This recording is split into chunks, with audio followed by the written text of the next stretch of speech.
Today we're going to talk about welfare and Social Security policy. So let's start by talking a little bit about poverty in the United States. So over 43 million Americans, or 15% of the population, lived in poverty as of 2015. Of those in poverty, 35% are children, 25% are in the workforce, 10% are senior citizens or disabled, and 7% are students. In the United States, we have this belief in this culture of poverty that we tend to blame poor people for their circumstances, and that part of what we believe in the American dream is that an individual can overcome any circumstances to be successful if they just work hard enough. And Americans tend to be very skeptical of people who are poor, in that somehow they deserve the poverty that they're living in, and that it's just that they're not working hard enough. And some of our public policy actually reflects this American culture and attitude toward poverty. So the federal definition of poverty for a family of four is having an annual household income of less than $24,300 a year. Uh, that's not very much, and this is used as when we talk about means tested programs later in this presentation, we'll talk about why that could be problematic. The one way that politicians say that they decreased poverty is by changing the definition of poverty. So if you change the definition, if you change the standard for what is considered poverty, and you turn that number into, well, now it's a family of four making $20,000 a year, all of a sudden you've decreased statistically poverty in America without actually decreasing poverty in America. Uh, the the problem also of defining what poverty means works in the opposite direction too. So if you're a politician and you understand that $24,300 a year for a family of four is extremely hard to live on, and there are plenty of people that are making more than that are struggling to feed a family of four and house themselves, uh, then the politician might want to raise the standard for raise the number to define poverty. So now, okay, now anyone making $30,000 a year in a family of four is now considered impoverished. But then all of your political opponents would then say there are now more people living in poverty than ever before, because now statistically we would look at the percentage of people living in poverty and it would be higher because we raised the number without actually changing anything. Now it looks like more people are poor. And so politically speaking, that's unpopular. So this is one of the reasons why this number doesn't get moved very often.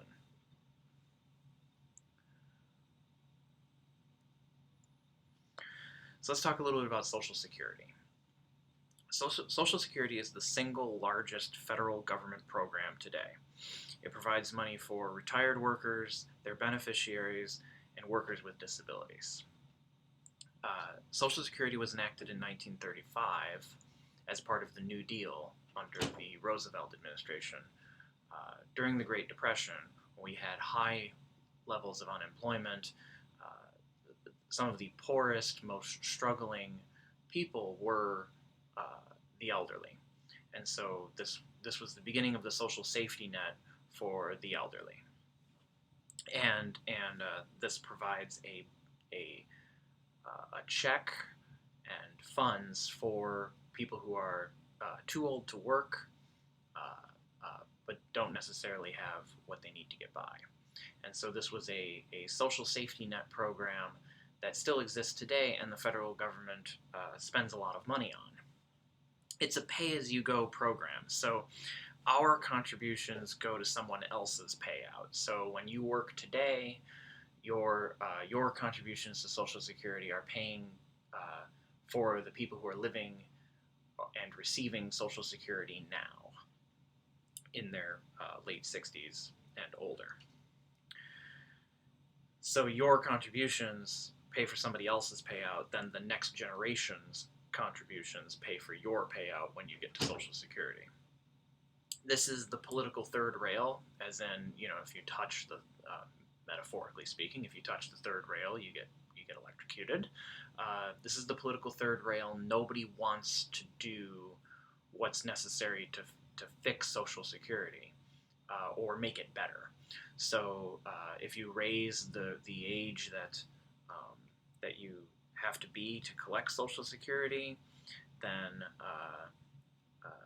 that's a political third rail. That's very unpopular among older Americans, and older Americans vote at higher levels than younger Americans. And if you expand Social Security, you spend more money on a program that already spends a lot of money. So that's also politically unpopular. So both parties tend to stay away from major reforms to Social Security.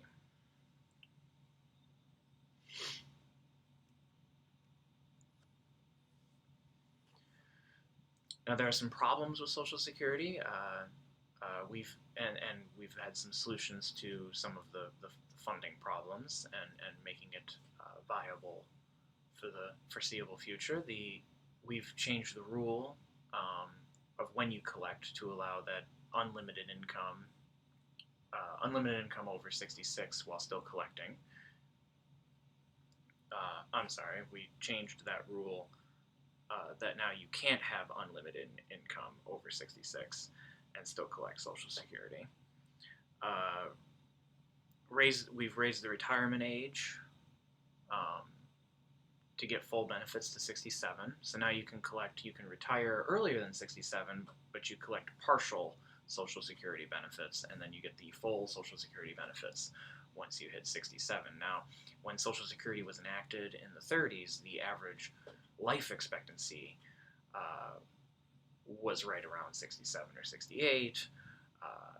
We're living longer, and so people are collecting Social Security for longer periods of time. We also have a large bubble of baby boomers at the top right now, and so we have fewer workers per person collecting Social Security. So since we're top heavy at the moment, the payouts are there's more in payouts than there are people contributing to the system. And once the baby boomers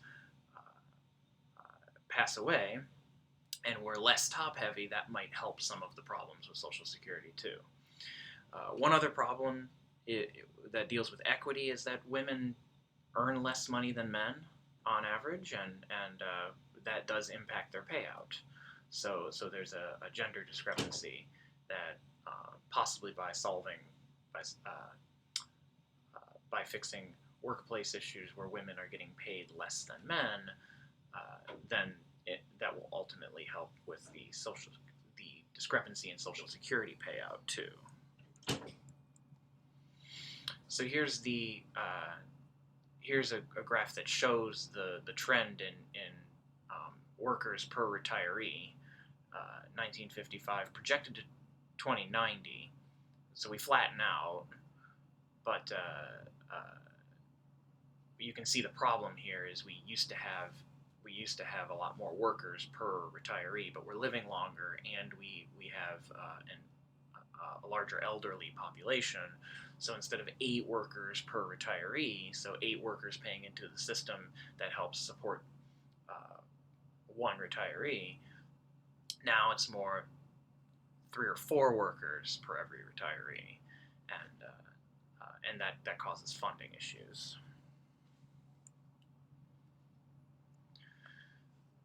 So how can we finance Social Security? Well, there have been some solutions that have been proposed. So you can increase revenue or decrease benefits. So you can require people to pay more into Social Security, or you can decrease the benefits that each person collecting Social Security receives. We can delay cost of living increases, which is problematic because the elderly population, the retired population, they they pay attention to their Social Security checks and whether they go up or down or are adjusted for cost of living, and then these folks vote. So delaying the cost of living increases or decreasing their benefits is very politically unpopular. And then there's another option that has been floated as privatizing parts of Social Security. So making it so that you can invest your more in private industry, and making Social Security more of a private investment through various means. And I want to finish up today. Of course, we've focused mostly on Social Security and poverty, but I want to finish up by talking about how welfare policy works and a few specific welfare programs. So these are means-tested programs, and what that means is it's a social program where recipients must meet an income test before qualifying. So this is different than social insurance programs like Social Security. Social Security is extremely popular with Americans because everybody receives the benefit. You don't necessarily receive the same amount, but you don't have to meet some kind of means-tested requirement in order to collect Social Security. So politically, something like Social Security and Medicare are popular programs. But our welfare programs, our programs to assist the poor, are means tested. So you have to earn under a certain income in order to collect, and this is why many middle class Americans do not support these programs. Yeah, because of this, going back to this culture of poverty in America, and yeah. So a couple of examples of means-tested programs. We have the Supplemental Nutrition Assistance Program, SNAP, and this was formerly called food stamps. And over time, this program has been reformed to require recipients to register for work and take open employment. So now, instead of simply you make too little money, now you have food stamps. You now have to apply for jobs, and you have to take open employment. There are now work requirements to receive SNAP. Aid to families with dependent children, the AFDC. This was intended to provide aid to low-income mothers with children.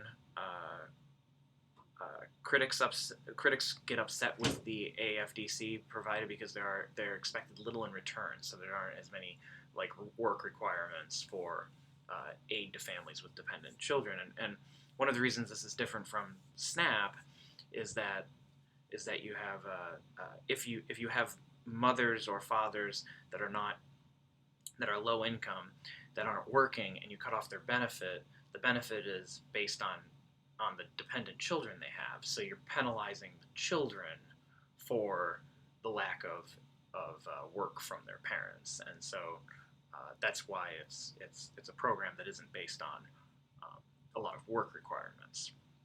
And then finally, there's the Earned Income Tax Credit. This is a refundable federal tax credit for low-income working families.